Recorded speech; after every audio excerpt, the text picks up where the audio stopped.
ചിലർക്കെങ്കിലും ഈ ട്രിക്ക് അറിയാവുന്നതായിരിക്കും. അറിയാത്തവർക്കായിട്ട് ഞാൻ ഷെയർ ചെയ്യുവാണ്.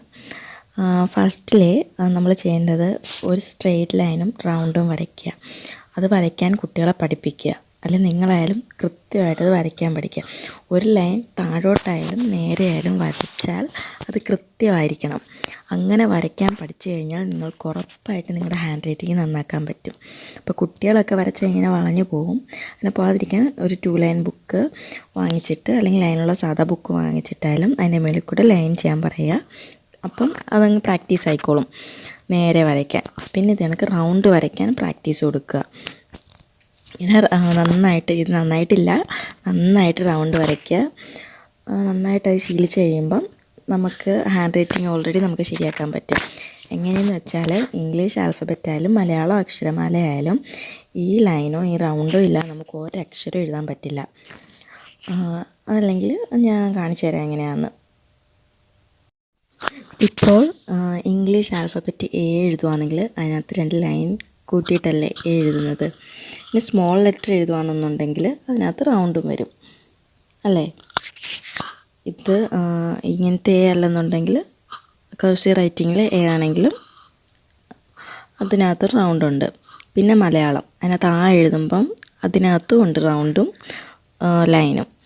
പിന്നെ രാ അത് നമ്മൾ റൗണ്ട് പോലെ തന്നെയല്ലേ എഴുതുന്നത്. അപ്പം ഏത് അക്ഷരം എടുത്താലും അതിനകത്ത് ഈ റൗണ്ടും ഉണ്ട് ഈ ലൈനും ഉണ്ട്. അതുകൊണ്ട് തന്നെ ഇത് നന്നായി പഠിപ്പിക്കാമെന്നുണ്ടെങ്കിൽ കുട്ടികൾക്ക് നല്ല ഉരുട്ടി നല്ല വൃത്തിയായിട്ട് തന്നെ അക്ഷരങ്ങൾ എഴുതാൻ കഴിയും. ഇംഗ്ലീഷ് കർസീവ് റൈറ്റിംഗ് എഴുതാനുള്ള ഒരു സിമ്പിൾ ട്രിക്കാണിത്.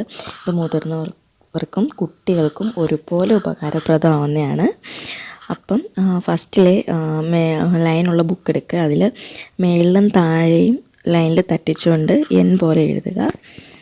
അതിങ്ങനെ വരയ്ക്കുക. എൻ പോലെ ഇങ്ങനെ അടുപ്പിച്ചടുപ്പിച്ച് വരയ്ക്കുക.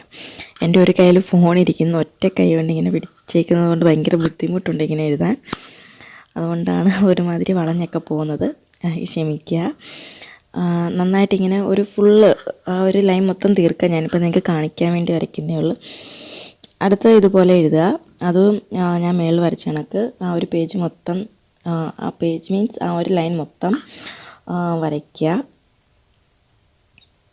ഇതിനകത്ത് തീർച്ചയായിട്ടും ഇത് കർസീവ് റൈറ്റിങ്ങിന് ഒരുപാട് ഉപകാരപ്പെടും. പലർക്കും മുതിർന്നവർക്കത് പാടാണെന്ന് പറഞ്ഞ് ഞാൻ കേട്ടിട്ടുണ്ട്.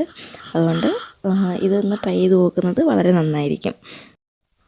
കർസീവ് റൈറ്റിംഗ് എഴുതുമ്പോൾ ശ്രദ്ധിക്കേണ്ട കാര്യം എന്ന് വെച്ച് കഴിഞ്ഞാൽ വാക്കുകൾക്കിടയിൽ അകലം വേണം, പക്ഷേ അക്ഷരങ്ങൾക്കിടയിൽ അകലം പാടില്ല. അക്ഷരങ്ങൾ അടുപ്പിച്ച് എഴുതിയാലേ അതിൻ്റെ ഭംഗി വരത്തുള്ളൂ. അതുപോലെ വാക്കുകൾ തമ്മിൽ അകലവും വേണം, എന്നാലേ ആ എഴുതുമ്പോൾ ഒരു ഭംഗി വരത്തുള്ളൂ. അത് ശ്രദ്ധിക്കുക.